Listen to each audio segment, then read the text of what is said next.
I gave these animals a little bit of food. Y'all can see that the ground is frozen solid. It is it's not way too bad, but it is cold out here. I would say it's about 15 degrees out here right now, but it's not very windy, so that's good. But yep, I got these animals some food. I got some animals back there grazing. I don't think that they know that the grain's here right now, but I gave them something to eat just to keep them a little bit happier. But I got my new business plan. I really like my new business plan. I feel a lot better about everything when I look at my new business plan, because it's like, okay, well, if I only sell 5 animals a month and I put them on a 6-month schedule, and in those 6 months they put on about 450 pounds, that would be about what makes me about $3,000 a month. So it would be very easy for me to make $3,000 a month. It would be very easy. I would anticipate that I only need to run about 30 animals. If I run 30 animals, I'll be able to make myself $3 grand, and $3 grand a month is enough money to get a loan for about $500,000 from the bank, about $600,000 from the bank. And so if I make $3,000 a month here, I can take that money to the bank, and the bank will give me $600,000 on it. And so that seems to be the most logical thing for me to do as of right now. Because if I could take a loan for $600,000, if I take a loan for $600,000 and I make $3,000 a month here, I'll have enough money being made here to pay the bank back, and I can take the money that the bank gives me to go and buy more land. And if I buy 50, 75 acres, my opportunities to make money will go up drastically. And like, well, when I go and buy a new piece of land, it's not like I need to have the land completely maxed out from the very beginning, right? I can get to that new piece of land. I can grow 25 acres of grass on it. If I got a 75-acre field, I can just put 25 acres worth of grass on it. And I can just grow 25 acres, and I can put some cattle on it, and I can start making some money on it. And the more money that I make, I can just reinvest my earnings back into the land and grow my business that way. But earlier today, I was actually at the gun range. I went to the gun range, and at the gun range that I was at, they had a staccato pistol. They had a staccato pistol. They had the small one and the big one. So the small one cost like $2,300, and the big one cost like $3,200. And I held the small one, and I am glad I did not buy that thing, because that staccato pistol, it feels like a Beretta. The frame is massive on the gun. It's just not a very pleasant gun to hold. And when I saw that gun, even the small one, it kind of reminded me of my Glock 19. And then I had like these massive flashbacks, because I carried a Glock 19 for like 10 years. I carried a Glock 19 for like 5 years or something like that. It was for a long time. It's very cold out here. I'm actually gonna go turn around this way a little bit so I can get out the wind. But I carried a Glock 19 for a long time. And when I got rid of that Glock 19, I was so happy. I did not even realize how much I did not like the Glock 19 until I got rid of it. And when I got rid of it, I was just like, oh man, and I got my SIG P365, I was very happy. And but when I was at that gun range, I saw the staccato pistol, and I held on to it, and I was like, man, I am glad I did not buy this gun. I do not like it. In my head, I remember I was holding on to the gun, and I was just, because I mean, it's a $2,500 gun, right? The person at the gun store is not going to be too happy that I'm sitting there fiddle farting with a $2,500 gun. And so I was telling them, oh yeah, one day I'm going to buy this gun. But in my head, I was like, oh, no way. Because, okay, well, actually, it was kind of in my head, I was like, this kind of feels like a Beretta. I can't even hit the slide lock or the slide release. I can't even hit the slide release unless I like shift my hand completely over on the gun. Like I have to redo my entire grip just to hit the slide release on the gun. And the frame on that thing was massive. And I remember sitting there in my head, and I was like, you know what? Like, if I had a $2,300 pistol, I would grab my $350 AR-15 before I grabbed a $2,300 pistol if it came down to it, right? Like, if it was like a situation where I was like, man, I really need a gun. Even if I had that staccato, even if I had that staccato and it was a $2,300 9mm pistol, I would still choose to grab my $350 AR-15 over that $2,300 pistol, because at the end of the day, it's still a 9mm pistol. And so when I was holding on to that staccato, and I was like, oh man, I am glad I did not buy this gun. But right now, I told myself, if I want to buy anything, now's my chance, because I have a lot of money. I've been doing very well for myself, and if I'm not gonna run any more cattle, if I'm just gonna run 30 cattle, so I'm gonna add 10 more cattle to my herd.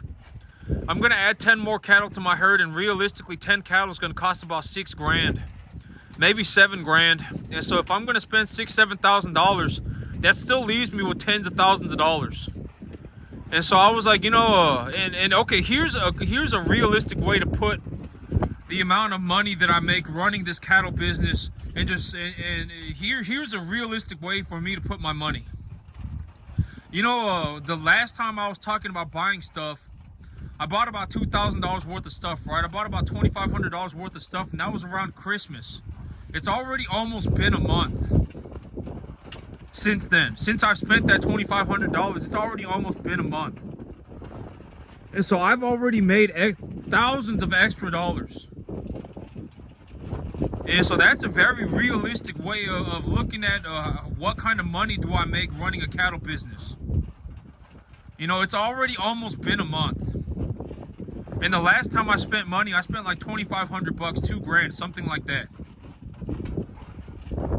And so that's what I mean by the amount of money that I make drastically outweighs the amount of money that I spend. And so I told myself, when I realistically look at everything that I got going on right now, if I want to buy something, now is my chance to buy it. Whatever I want to buy, I can buy it. Right now is my chance, because I have a lot of money left over. I've changed up my business plan. I'm still making a lot of money, even at just $3,000 of extra income a month. I mean, over the long term, that turns into almost $40,000 a year. Like, it's a lot of money, okay? And so, and realistically, if I make $3,000 a month extra and I invest that into a new piece of property, and I take that, and I end up in a situation where I make like $325,000, $350,000 a year. I mean, at that point, money just becomes kind of like it becomes different, okay? It becomes different than if I'm just trying to scrape together a living at all times. And so, I put myself in a very good spot. I've done a lot for myself, and I'm very proud of myself for accomplishing what I have accomplished. At this point, when I look at my life, it's like, as long as I run cattle, as long as I'm growing grass, I can make money. And so I told myself, whatever I want to buy, if I want to buy it, I can buy it. I actually bought that $40 steel target. I actually spent $40 on buying a steel target, and I did buy myself a 6.5 Creedmoor rifle. I spent $1,400 on it. And here's the thing, right? It's like, once I always say, don't deny yourself, right? Like, if you want something, even though if you do not buy it right then, just put it on a list. Put it on a list, and when it comes time, it may take several months, it may take whatever. But when the opportunity arises, you can go and buy it for yourself. That's what I always tell myself. Like, if I want something, I just write it down on a piece of paper, or I mentally take note of it, right? I want a 6.5 Creedmoor rifle. I want a 6.5 Creedmoor rifle, but I'm not going to buy it right now, right? But one day I'm going to buy it, and when the opportunity arises, I mean, you can take the opportunity when there is a chance to do it. And I am very glad that I did not buy that staccato pistol. I was looking at that staccato pistol on the internet. I was seeing it all over the internet, and I was like, oh man, this staccato pistol looks really cool. It looks really cool. Oh man, it's $2,500. One day I'm gonna buy myself a staccato pistol. But when I went to the gun store today, that staccato pistol, it is not for me. I do not like that staccato pistol at all. If I was,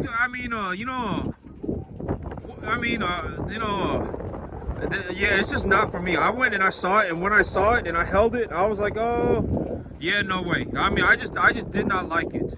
And so I scratched that staccato pistol off of my list. I scratched that staccato pistol off of my list. But I did go ahead and buy myself that 6.5 Creedmoor pistol just because, you know, I make a lot of money. I make a lot more money than I spend on a regular basis. And I told myself it's not like the best idea for me to just sit around with tens of thousands of dollars in my bank accounts, right? Like, it's not that good of an idea for me to just sit there and have like $30,000, $40,000 in my bank account. And if I have $30,000, $40,000, I mean, at the end of the day, like, you know, I probably make like $8,000 a month right now. When I put my cattle business, I probably make over 3,000. You know, 3,000. I probably make closer to 3,500. And so I probably make close to like $8,000 a month right now, take home pay. That's how much money I end up with in my bank account at the end of the month, every month. And so, you know, even, you know, as long, you know, if I got that money sitting in my bank account and whatever I want to buy, I can just go ahead and buy it, right? And like, I was at the gun store and I was looking at a Daniel Defense, DDM or something, DDM4 V7 or something like that. And it was $1,600, and when I held on to it, I didn't even want it. I mean, but that's the thing about wants, right? After a certain while, I always say, don't deny yourself, because once you buy whatever it is that you want, you're not going to want it again. And that's the thing about me. It's like, oh man, I really want a nice AR-15. Once I bought the AR-15, if I go to the gun store and I see a very nice AR-15, I'm just like, I don't want that anymore because I already have it. And so after a certain point, your wants go away. And so like me, I went ahead and I bought myself that 6.5 Creedmoor rifle. And that gives me a rifle that if I really wanted to shoot 500, 600, 700 yards, I could shoot 500, 600, 700 yards with it. And it'd be kind of cool. But like while I was at the gun store, I saw the staccato pistol, and I also saw a Daniel Defense DDM4 V7.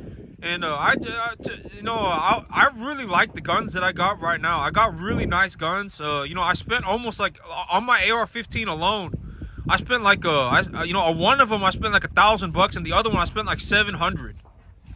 And so I have like the best AR-15s that mankind can possibly buy to a very, very, very almost to the you know, almost the very best that a man can buy.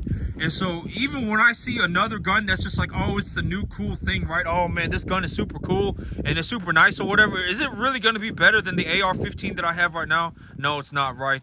And so I'm not going to go buy it. I'm not going to buy it. I went and took a look at it, and I was like, oh, this you know, this pistol's not for me. This AR-15 is not for me. But I did go ahead and buy that 6.5 Creedmoor rifle, and I zeroed one of my guns in. So one of my guns are zeroed at -2 inches at 5 yards, and 2 inches high or 2 inches low, excuse me, not -2, 2 inches low at 5 yards and 2 inches high at 25. And so I zeroed one of my guns in for about 10 yards. I have another one of my guns zeroed in for about for 35. And then here maybe I'll when I get an opportunity, I'll probably actually take the gun that I zeroed for 10 yards and go out to the back of my field with my steel target and zero it in for 100. And then once I got my 6.5 Creedmoor, I can zero that in for about 250.